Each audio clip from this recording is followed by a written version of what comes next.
50,000 বছর মানুষেরা হাসরের ময়দানে দাঁড়িয়ে থাকবে। 50,000 বছর বিচারের দিনটা লম্বা হবে 50 আলফা সানা মিম্মা তাউদ্দুন। এই পৃথিবীতে তোমাদের গণনা মতে 50,000 বছর যত বড় লম্বা, কিয়ামতের বিচারের দিনটা হবে অত বড় লম্বা। মানুষেরা হয়রান হয়ে যাবে। মানুষের মাথার চান্দি, গুনাহগারের মাথার চান্দি ফেটে গিয়া মগজগুলি গলে গলে পড়তে লাগবে। জিহ্বাটা ঝুলে কুকুরের মতো নাভিস্থল পর্যন্ত পড়ে যাবে। সারা ময়দানে পানি পানি বলে চিৎকার হতে থাকবে। মানুষেরা বিভীষিকাময় দৃশ্য দেখে হয়রান হয়ে যাবে। ভয়ের চোটে কলিজা গলার কাছে চলে আসবে। কোনো উপায় নাই। মানুষেরা হয়রান হয়ে গিয়ে হযরত আদম আলাইহিস সালামের কাছে যাবেন। আল্লাহর কাছে একটু সুপারিশ করেন, আমাদের বিচার হয়ে যাক। হযরত আদম বলবেন, আমার দ্বারা সম্ভব নয়। আমি নিজে আল্লাহর এক হুকুমকে ভঙ্গ করেছিলাম। জানি না আল্লাহ রাব্বুল আলামিন আমার সাথে আজকে কি ব্যবহার করেন। মিয়া সাহেব মাথা খাটান, বুদ্ধি খাটান, চিন্তা করেন আকল দিয়ে, বিবেক দিয়ে।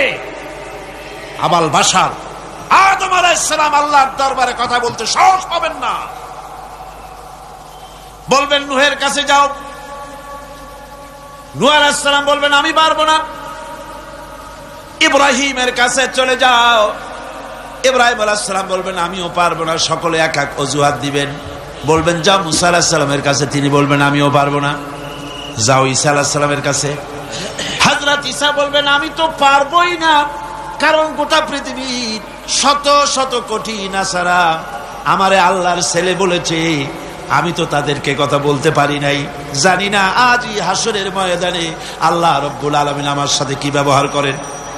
তবে আমি একটা পরামর্শ দিতে পারি, আল্লাহ রাব্বুল আলামিনের দরবারে আজকে কেবল কথা বলতে পারবেন বিশ্ব নবী জনাবে মুহাম্মদুর রাসূলুল্লাহ সাল্লাল্লাহু আলাইহি ওয়াসাল্লাম। হাসরবাসীরা তার কাছে যাবেন। নবীজি মাকামে মাহমুদে আল্লাহর দরবারে সেজদায় পড়ে যাবেন। এই সেজদায় কত কাল চলে যাবে আল্লাহ পাক ভালো জানেন। সেজদায় পড়ে শুধু কাঁদতেই থাকবেন। রব্বুল আলামিন বলবেন, হাবিব মাথা উঠান, আপনার দরখাস্ত আমি আল্লাহ রব্বুল আলামিন মঞ্জুর করে নেব। সুবহানাল্লাহ ওয়া বিহামদিহি।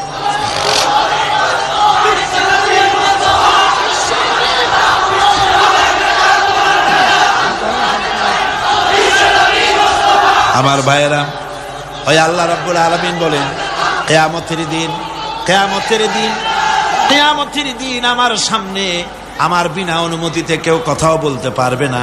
ইয়ালামু মা বাইনা আইদিহিম ওয়া মা খালফাহুম। মানুষের অগ্র পশ্চাৎ কেউ জানে না। মানুষের আগের পাশের সবকিছু খবর আমি আল্লাহ রাব্বুল আলামিনের কাছে আছে, সব আমি জানি। ولا يحيطون بشيء من علمه إلا بما شاء। আর আল্লাহর জ্ঞাত বিষয় সমূহের ভিতরে কোন জিনিসই লোকদের জ্ঞানের আওতায় আসতে পারবে না। অবশ্য আল্লাহ যদি কিছু নিজের জ্ঞান থেকে কাউকে জানাতে চান, সেটা স্বতন্ত্র কথা। وسع كرسيه السماوات والأرض। তার সাম্রাজ্য সমগ্র আকাশ জমিন, আকাশ মণ্ডল জমিন নিয়ে বিশাল সাম্রাজ্যের একচ্ছত্র অধিপতি। কেউ তার মোকাবেলায় নাই, কেউ তার সমকক্ষ নাই। চিল্লায় কোন সুবহানাল্লাহ। ولا يؤوده حفظهما وهو العلي العظيم। এসব কিছু রক্ষণাবেক্ষণ করতে গিয়ে আল্লাহ পাককে কখনো দুর্বল করে দেয় না, অক্ষম করে দেয় না। আল্লাহ ক্লান্ত হন না, তিনি সর্বজয়ী, সর্বজ্ঞ। সুবহানাল্লাহি ওয়া বিহামদিহি। জোরে কান সুবহানাল্লাহি ওয়া বিহামদিহি। এবার আল্লাহ রাব্বুল আলামিন চোখে দেখা জিনিসগুলি বলতেছেন, বান্দা আমার তাওহীদ দেখতে চাও, চোখে দেখা জিনিসগুলির ভিতরে তাকিয়ে দেখো, আমার তাওহীদ বিরাজ করছে। আল্লাহ পাক বলেন, আম্মান খালাকাস সামাওয়াতি ওয়াল আরদা ওয়া আনজালা লাকুম মিনাস সামাই মা। কে আছে এমন? তিনি কে যিনি আসমান থেকে পানি বর্ষণ করেন, তিনি যিনি সৃষ্টি করেন এবং তোমাদের খাবারের জন্য জমিনের ফসলের জন্য আকাশ থেকে বৃষ্টি বর্ষণ করেন কে? তিনি কে? আল্লাহ ছাড়া।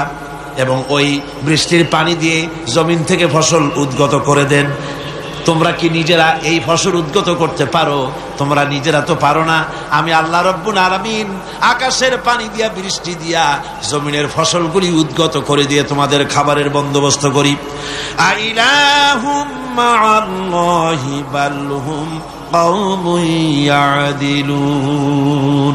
আমি আল্লাহর সাথে এসব কাজের মধ্যে আল্লাহর সাথে কোনো অংশীদার আছে নাকি কেউ? জোরে বলেন, আছে নাকি কেউ? আল্লাহ আবার বলেন, আম্মান জাআলাল আরদা কারারান ওয়া জাআলা খিলালাহা আনহারা। তিনি যিনি এই জমিনকে বসবাসের উপযোগী করে তৈরি করে দিয়েছেন, স্থিতি করে দিয়েছেন। জমিন হেলে না, দোলে না, নাচে না, তোমার নিয়ে উল্টায়া ফালায় দেয় না। এই স্থিতি করে জমিনকে তৈরি করেছেন। আর জমিনের উপরে নদ নদী প্রবাহিত করে দিয়েছেন তিনি বাকে। তিনি তো একমাত্র আল্লাহ রব্বুল আলামিন। পাহাড় দিয়া জমিনটাকে এমন ভাবে টাইট করে দিয়েছেন যাতে করে জমিন তোমাকে নিয়ে নড়াচড়া করতে না পারে। আল্লাহ পাক বলেন, আইলাহুম মাআল্লাহি বাল আকসারুহুম লা ইয়ালামুন। এসব কাজে আল্লাহর সহযোগী আছে নাকি কেউ? জোরে বলেন, আছে। সুতরাং তোমাদের অনেকেই এসব কথা বুঝতে পারো না, চিন্তা করো না। তোমাদের সমস্ত বিপদ আপদ মুসিবত সব সময় সব জায়গায় আমার সাহায্য বর্তমান। তাওহীদ ছড়িয়ে আছে পৃথিবীর সর্বত্র, আকাশে, জমিনে, মহাশূন্যে। এসবগুলি দেখে এর দ্বারা তোমরা হেদায়েত নিতে পারো। ভাইরা আমার, এই তাওহীদে পরিপূর্ণ বিশ্বাস করতে হবে। আল্লাহ ছাড়া কেউ নাই, আল্লাহ ছাড়া মালিক নাই, আল্লাহ ছাড়া খালেক নাই, আল্লাহ ছাড়া গাফফার নাই, তিনি ছাড়া জব্বার নাই, তিনি ছাড়া কাহার নাই, তিনি ছাড়া সাত্তার নাই, তিনি ছাড়া মুহাইমিন নাই। তিনি সবকিছুর মালিক, সন্তান দেওয়ারও মালিক, আবার না দেওয়ারও মালিকও তিনি। সন্তান কে দেন? জোরে বলেন, কে দেন? যারে খুশি ছেড়ে দেন, যারে খুশি মেয়ে দেন, যাকে খুশি ছেলেও দেন, মেয়েও দেন, আবার যাকে খুশি কিছুই দেন না। সবকিছুর ক্ষমতা তার। আমাদের দেশে এমন লোক আছে যে স্ত্রীর বারবার মেয়ে হয়, এই জন্য বউটাকে ধরিয়া তালাক দিয়ে দিছে। শুনছেন না এরকম? স্ত্রীর যদি বারবার মেয়ে হয়, ছেলে হয় না, সেজন্য কি স্ত্রী দায়ী? মানুষ কি দায়ী? যদি মানুষ দায়ী হয় তাহলে শুধু স্ত্রী দায়ী হবে কেন? তুমি পুরুষ, তুমিও তো দায়ী হবা। সুতরাং মানুষকে সন্তানের জন্য কেউ কাউকে দায়ী করতে পারে না। দেওয়ার মালিক আল্লাহ।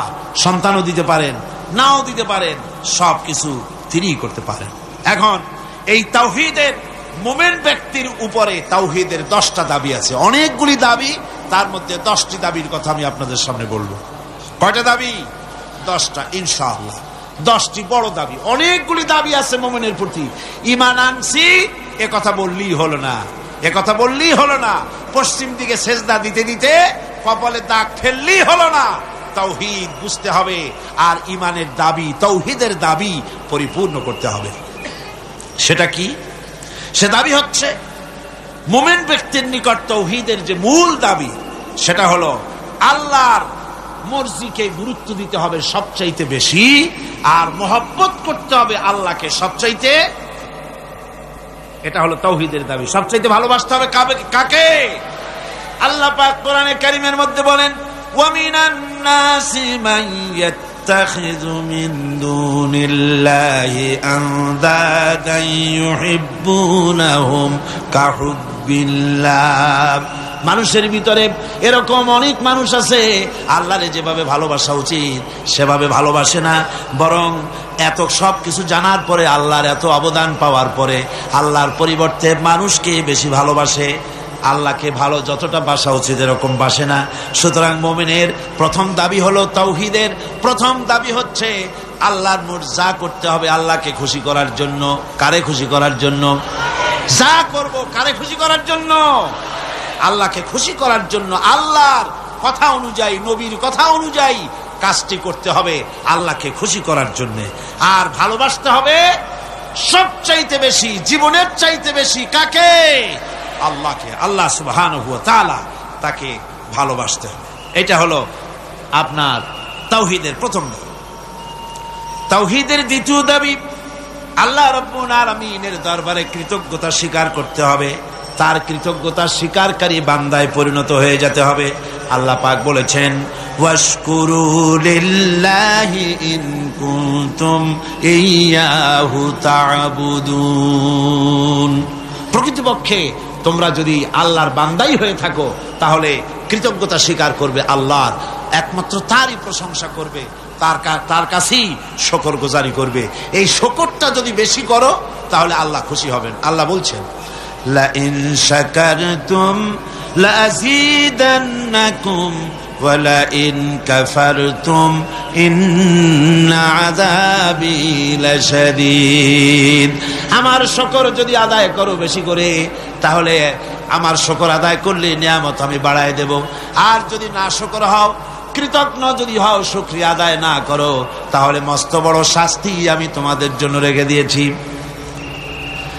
মানুষের অভ্যাস হলো যখন সুদিন আসে আল্লাহরে ভুলে যায়, আর যখন বিপদ আসে তখন আল্লাহর কথা খুব মনে পড়ে। কথা ঠিক কিনা? আল্লাহকে খুশি করার জন্য আল্লাহর কথা অনুযায়ী, নবীর কথা অনুযায়ী কাজটি করতে হবে আল্লাহকে খুশি করার জন্য। আর ভালোবাসতে হবে সবচাইতে বেশি, জীবনের চাইতে বেশি কাকে? আল্লাহকে। আল্লাহ সুবহানাহু ওয়া তাআলা, তাকে ভালোবাসতে হবে। এটা হলো আপনার তাওহীদের প্রথম দাবি। তাওহীদের দ্বিতীয় দাবি, আল্লাহ রাব্বুল আলামিনের দরবারে কৃতজ্ঞতা স্বীকার করতে হবে, তার কৃতজ্ঞতা স্বীকারকারী বান্দায় পরিণত হয়ে যেতে হবে। আল্লাহ পাক বলেছেন, ওয়াশকুরু লিল্লাহি ইন কুনতুম ইয়্যাহু তা'বুদুন। প্রকৃতপক্ষে তোমরা যদি আল্লাহর বান্দাই হয়ে থাকো তাহলে কৃতজ্ঞতা স্বীকার করবে আল্লাহর, একমাত্র তারই প্রশংসা করবে, তার কাছেই শুকরগুজারি করবে। এই শুকরটা যদি বেশি করো তাহলে আল্লাহ খুশি হবেন। আল্লাহ বলছেন, লা ইন শাকারতুম লাযীদান্নাকুম ওয়া লা ইন কাফারতুম ইন্না আযাবি লাশাদীদ। আমার শুকর যদি আদায় করো বেশি করে, তাহলে আমার শুকর আদায় করলে নিয়ামত আমি বাড়ায় দেব। আর যদি না শুকর হও, কৃতজ্ঞ যদি হও, শুকরিয়া আদায় না করো, তাহলে মস্ত বড় শাস্তি আমি তোমাদের জন্য রেখে দিয়েছি। মানুষের অভ্যাস হলো যখন সুদিন আসে আল্লাহরে ভুলে যায়, আর যখন বিপদ আসে তখন আল্লাহর কথা খুব মনে পড়ে। কথা ঠিক কিনা? কোরআনে কারীম বলছে, ওয়াইদা আনআমনা আলাল ইনসানি আ'রাদা ওয়া নাআ বিজানিবিহি ওয়াইদা মাসসাহুশ শাররু ফাযু দুআইন আরিদ। আল্লাহ রাব্বুল আলামিন বলেন, যখন আমি বান্দাকে নিয়ামত দেই, নিয়ামত পেলে পরে তখন সেই পিঠ প্রদর্শন করে আমারে বুড়ো আঙ্গুল দেখায়, আর যখন বিপদ আসে তখন লম্বা চৌড়া দোয়া শুরু করে যায়। দেখেন না, যখন তুফান হয়, ঝড় হয়, টর্নেডো হয়, বরকি হয়, প্রচন্ড ঝড় এসেছে, এই ঝড়ের মোকাবেলায় কাঁদতে থাকে, আল্লাহ আমারে বাঁচাও, রক্ষা করো। আল্লাহ যদি দয়া করে মেহেরবানি করে ঘরটারে বাঁচায় দিল, তারপরে সকালবেলা কয় যে আমার বাবা বড় বুদ্ধিমান ছিলেন, পাকা শাল কাঠের খুঁটি দিছিলেন আর তাল গাছের চৌকাঠ দিছিলেন, নইলে কি ঘর টিকতো, যে ধাক্কা লাগছিল। আল্লাহ কয় দেখো বাঁচাইলাম আমি, কানলো আমার কাছে, আর এখন প্রশংসা করে তাল গাছের আর বাপ।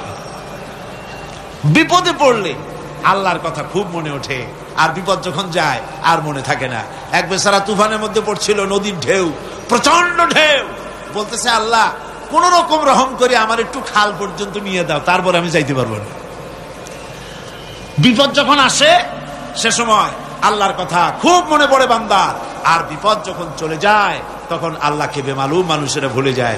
এই জন্য তাওহীদের দাবি হচ্ছে মানুষ যেন শুকরগুজারকারী, কৃতজ্ঞতা স্বীকারকারী বান্দায় পরিণত হয়ে যাবে, সব জায়গায় শুকর করবে আল্লাহ। পানি খাবে, পানি পান করে বলবে আলহামদুলিল্লাহ, খানা খাবে বলবে আলহামদুলিল্লাহ।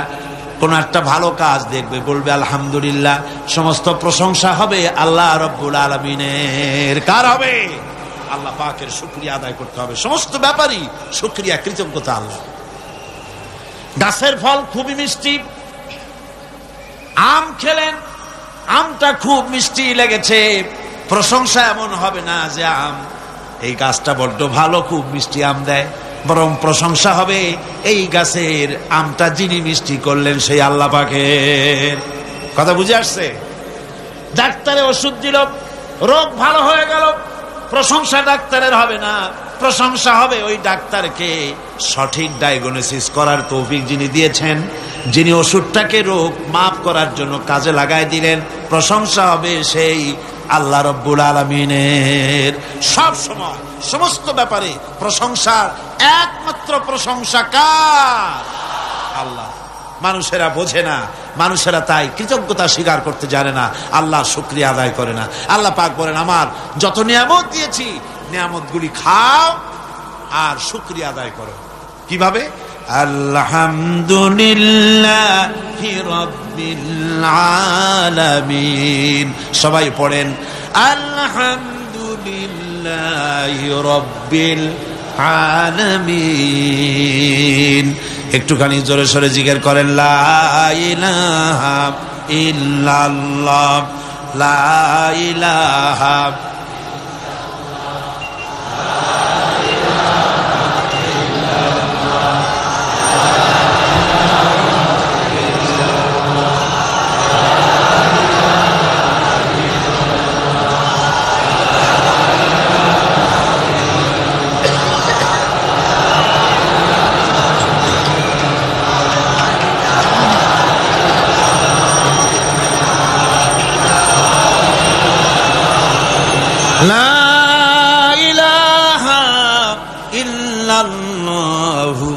মুহাম্মাদুর রাসূলুল্লাহ।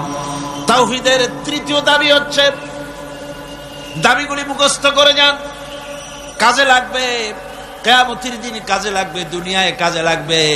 এই তাওহীদ যদি না বুঝি, শিরক থেকে যদি না বাঁচতে পারি, ঈমান যদি বদ্ধমূল না হয়, দুনিয়ার ভিতরে মুসলমান টিকে থাকার কোনো কারণ নাই।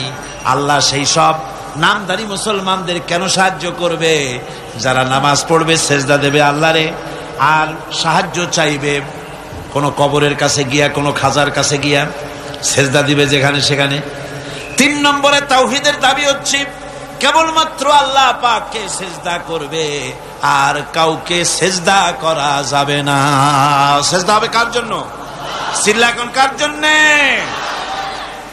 আল্লাহ রাব্বুল আলামিন বলে দিয়েছেন, চন্দ্রকে সেজদা দিও না, সূর্যকে সেজদা দিও না, কাউকে সেজদা দিবা না। সেজদা দিবা কেবলমাত্র আমি আল্লাহরে। মাথাটা আমার সামনে নত করে দাও। আমি সেদিন বলেছিলাম, বোধহয় মনে আছে, আমাদের শরীরটাই আল্লাহ বানাইছেন সেজদা দেওয়ার কায়দা করে, যাতে করে সেজদাটা দেওয়া যায়। দেখেন, হাতটার কোনায় এই কেনুর ভিতরে যদি জোড়া না হইতো তাহলে সেজদার সময় হাতটা ভাঁজ হইতো না, ঠিক কিনা? বোঝেন কথা? কেনুতে যদি কবজা না হতো, এটা কি হাত হইতো না লাঠি? লাঠি হয়ে যেত। হাতের আঙ্গুলগুলোর ভিতরে যদি কবজা না হতো, হাতটা একটা কাটা চামচে পরিণত হয়ে যেত, ঠিক কিনা? কোমরে যদি কবজা না থাকতো, আপনি একেবারে বাঁশের মতো খাড়া হয়ে থাকতেন। হাঁটুতে যদি কবজা না থাকতো, রুকু দিতে পারতেন না, সেজদা দিতে পারতেন না। প্রমাণ হয়, মানুষকে যেভাবে আল্লাহ বানাইছেন তাতে বোঝাই যায় উদ্দেশ্যই হলো মানুষ যেন আল্লাহরে সেজদা করে। হাত দিয়া, নাক দিয়া, কপাল দিয়া, হাঁটু দিয়ে এভাবে করে সেজদা মানুষ ছাড়া আর কেউ দিতে পারে। এই সেজদা অনেক মানুষ আছে পীরের সেজদা দেয়, মাজারে গিয়া সেজদা দেয়। জোরে বলেন নাউজুবিল্লাহ। হারাম, কাফের হয়ে যাবে। কি হয়ে যাবে? কাফের হয়ে যাবে। সেজদা দেওয়া যাবে না। মাজারে চাদর থাকে, চাদরের মধ্যে মাথাটা ঢুকায় দেয় খাদেমেরা, তারপরে মাথাটা নিয়ে ওর উপরে কষ্ট থাকে। হায় রে কপাল, নাউজুবিল্লাহি মিন যালিক। আর মাজারের তো অভাব নাই। হায় রে মাজার, ওরে মাজার। রাস্তার ধারে ধারে যত মাজার, দেখলাম এ পর্যন্ত আমার এই ছোট্ট জীবনে রাস্তার ধারে ছাড়া মাজার খুব কম দেখছি। সব রাস্তার ধারে। এয়ারপোর্টে মাজার নাই, রেল স্টেশনে মাজার নাই, স্টিমার স্টেশনে মাজার নাই, লঞ্চ স্টেশনে মাজার নাই, সব বাস ট্রাক চলে যে সব রাস্তায়। সেদিন দেখলাম মাগুরার ঝিনাইদার মাঝখানে কোনোদিন মাজার ছিল না, হঠাৎ এক মাজার গজাইছে, বিরাট সাইনবোর্ড, তাতে লেখা ড্রাইভার ভাইরা মাজার বহুত গরম, তার মানে বাস থামাইয়া পয়সা দিয়া মাজারে ঠান্ডা করিয়া যাও। আশ্চর্য কথা। আর ঠিক ড্রাইভাররা যাওয়ার সময় ওইখান থেকে গাড়ি আসতে চালায়। তাহলে আল্লাহর ওলি সম্পর্কে ধারণা কি? যিনি এতই খারাপ মানুষ, যাত্রী বোঝাই বাস উল্টায় দেবে। কি আশ্চর্য কথা। আবার মাজারে মশারি টানায় দেয়, আজীব তামাশা। তাহলে তোমার পীর সাহেব সম্পর্কে তোমার ধারণা এত খারাপ যে লোকটার দুনিয়া মশায় খাইতো, কবরেও মশায় খাবে মশারি টানা। যে ব্যক্তি মশারি টানাই দিল কবরে, হয়তো খুঁজে দেখা যাবে তার বাপের মশায় খায়, তার মায়ের মশায় খায়। আমার বন্ধুগণ, বাংলাদেশে এমন অনেক মাজার আছে যেই মাজারে শুধু মাজার, মুদ্দার বলতে কোনো জিনিস নাই।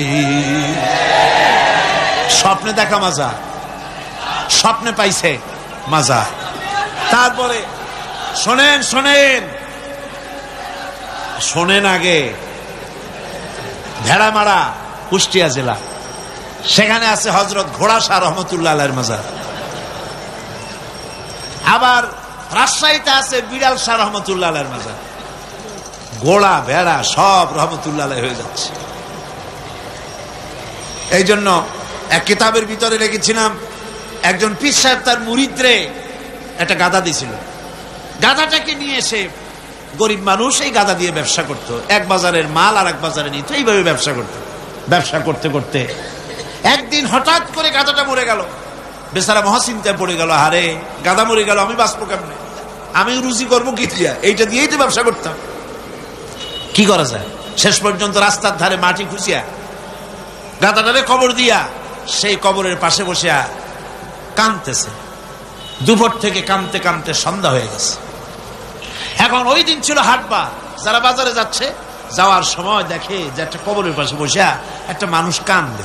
চিন্তা করলো এখানে তো কোনোদিন মাজার টাজার দেখি নাই, হয়তো স্বপ্নে কোনো অলিউল্লাহর মাজার আবিষ্কার হয়ে গেছে। বাজার করে যখন ফিরতেছে তখন ওই যে দেখেছে সে লোকটা তখনও বসে আছে। তখন কেউ দুইটা বাগুন, কেউ 4টা পান, কেউ 2টা সুয়ারি, কেউ একটা মাছ, কেউ 2টা টাকা, কেউ 2 সের চাউল, এইরকম দিয়েছে। সন্ধ্যার পরে লোকটা যখন চোখ খুলেছে, কত আর কান্দা যায়। এখন বাড়ি যাই, চোখ খুলে দেখে মাশাআল্লাহ কবরের চতুর্দিকে বেগুন, তরি তরকারি, মাছ, পান, সুপারি, চাউল, টাকা পয়সা। কয়েছে সুবহানাল্লাহ, হাতি বাঁচলেও লাখ টাকা, মরলেও লাখ টাকা শুনছিলাম, সে কথা যে গাধার ব্যাপারে খাটে তা তো জানতাম না। লোকটা তখন বুদ্ধি করে পরের দিন একটা শালু কাপড় কিনে, একটা লাল শালু কাপড় কবরের উপরে বিছাই দিল। এরপরে কয়েকখান ইট টিট জোগাড় করে ওর পাশে ধ্যানে বসলো। আসতে লাগলো টাকা, পড়তে লাগলো টাকা, বাস টাকা পয়সা আসতে থাকলো। এরপরে মহাপবিত্র ওরস শরীফের ডাক দিয়ে দিল। লোকেরা চিন্তা করলো, জিজ্ঞেস করলো, হুজুর এটা কি, কোন হুজুরের মাজার, তা তো জানলাম না। যে পাথরে খোদাই করতে দিছি না, রাত্রি লেগে যাবে। পরের দিন লোকেরা এসে দেখে মাজারের সামনে বিরাট সাইনবোর্ড লেগে গেছে, হযরত গেদা শাহ রহমতুল্লাহ আলাইহির মাজার। এই মুরিদের পীর যিনি, তার কাছে খবর গেল, হুজুর আপনার বাড়িতে যে কবর, এই মাজারে আর কি টাকা হয়, আর আপনার ওরসে আর কি লোক হয়, যাইয়ে দেখেন আপনার মুরিদের কেরামতি, মাজারে টাকার অভাব নাই, আর সে কি আলিশান মাজার, কত টাকা, কি বিরাট ওরস। পীর সাহেব চিন্তা করলো, আমার মুরিদি আবার কবর পাইল কই। মুরিদের বাড়িতে ডাকাইছে, ডাকায় বলল, বেটা সত্যি করে বল আসল ব্যাপারটা কি। কয়, হুজুর আপনি গরিবের মা বাপ, আপনার কাছে মুরিদ হইছি, সত্য কথা আপনারা না কই যাবো কই। আপনি যে গাধাটা দিছিলেন, ওই গাধাটা মরে যাওয়ার পর তারপরে কি করি, ওটারে কবর দিলাম, আর তার থেকে হইতে হইতে গাদা শাহ রহমতুল্লাহ আলাইহির মাজার বানাই দিলাম। পীরে কয়, ও আমি আর না মনে করছিলাম, না জানি তুমি কোন সত্যি কোন পীরের মাজার পাইছো নাকি। অসুবিধা হয় নাই, তোমার যে গাধাটা দিছিলাম আমার বাড়িতে কবর, ওই গাধার মায়ের কবর আমার বাড়িতে। ভাইরা আমার, এভাবে করে মাজারকে কেন্দ্র করে সারা বাংলাদেশে কোটি কোটি টাকার ধর্মের নামের ব্যবসা হচ্ছে, লুট হচ্ছে, তারাজ হচ্ছে।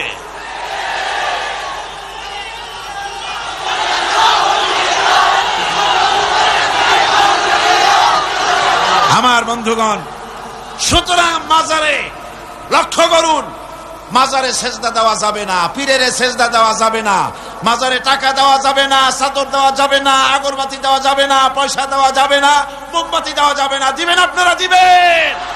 কারা কারা দিবেন না দুই হাত উঁচু করে দেখা। আলহামদুলিল্লাহ।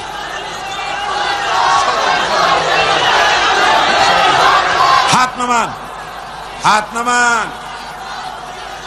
আমি আপনাদের হাত উঁচু করতে বলছি, মাথা উঁচু করতে বলি নাই। বসেন, বসুন, বসুন। আল্লাহ পাক, আল্লাহ পাক গায়রুল্লাহকে সেজদা করা আর গায়রুল্লাহর নামে মানত করা থেকে, শিরক থেকে এই জাতিকে আল্লাহ হেফাজত করুন। জোরে কোন আমিন। মাজারে মানত করে না মুসলমানেরা? মানত করে না? জোরে কোন করে কিনা? অবশ্য চিটাগংয়ের মানুষেরা করে না, করে।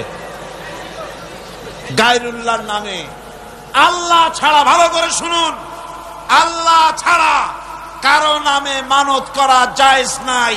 হারাম, হারাম, হারাম। মানত হবে কার নামে? চিল্লায় বলেন, কার নামে?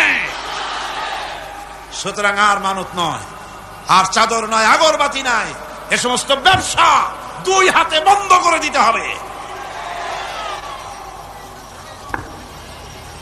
তাওহীদের চতুর্থ দাবি হচ্ছে নামাজ আদায় করা। তাওহীদের চতুর্থ দাবি কি? নামাজ আদায় করা। সেজদা দিবা, কারে দিবা? আল্লাহ রাব্বুল আলামিন কোরআনে কারীমের ভিতরে হযরত মুসা আলাইহিস সালামের কাছে প্রথম যে ওহী নাজিল করলেন, তার মধ্যে বলে দিলেন, ইন্নানি আনাল্লাহ লা ইলাহা ইল্লা আনা ফা'বুদনি ওয়া আকিমিস সালাতা লিযিকরি। নিশ্চয়ই আমি আল্লাহ, লা ইলাহা ইল্লা আনা, আমি ছাড়া কেউ নাই। ফা'বুদনি, আমার গোলামি কর, আমার দাসত্ব কর, আমার আনুগত্য কর, আর আমার শরণার্থে নামাজ আদায় করো, নামাজ আদায় করো। এই নামাজ আদায় করতে হবে। বহু মুসলমান আছে ভাইরা, অনেক মুসলমান আছে কয়, হুজুর এমনে আমি মানুষটা খারাপ না, সত্য কথা বলি, গরিবরে সাহায্য করি, এমনি আমি মানুষটা ভালো, এই মাঝে মধ্যে একটু নামাজ পড়ি না, তাতে কি আমার ইমান নষ্ট হয়েছে নাকি? আমি বলি, ভাই ইমানই তো নাই, নষ্ট হবে কি? ইমান তো থাকা লাগবে। লা দীনা লিমান লা সালাত লাহু, যার কাছে নামাজ নাই তার কাছে দিন নাই, ইমান নাই, কিচ্ছু। যে ব্যক্তি নামাজ পড়ে না, মুসলমান বলে দাবি করার কোন হক নাই, তার অধিকার নাই। যে ব্যক্তি নামাজ পড়ে না, তাওহীদের চতুর্থ নম্বরের দাবি নামাজ আদায় করতে হবে। বিশ্বাস করুন, যদি যে ইমানের ব্যাখ্যা গত 3 দিন আর আজও করা হচ্ছে, কালও করা হবে, এই ইমানের ভিত্তিতে যদি জীবন গড়া না হয়, বসনিয়া চেচনিয়া একটা হবে না। এই মুসলমানের আল্লাহর কোন দরকার নাই। যারা শিরক আর বিদআতের মধ্যে মুবতালা হয়েছে, যারা নামাজ পড়ে না, রোজা রাখে না, এমন মুসলমানের আল্লাহর কোন দরকার আছে? চিল্লায় কোন দরকার আছে?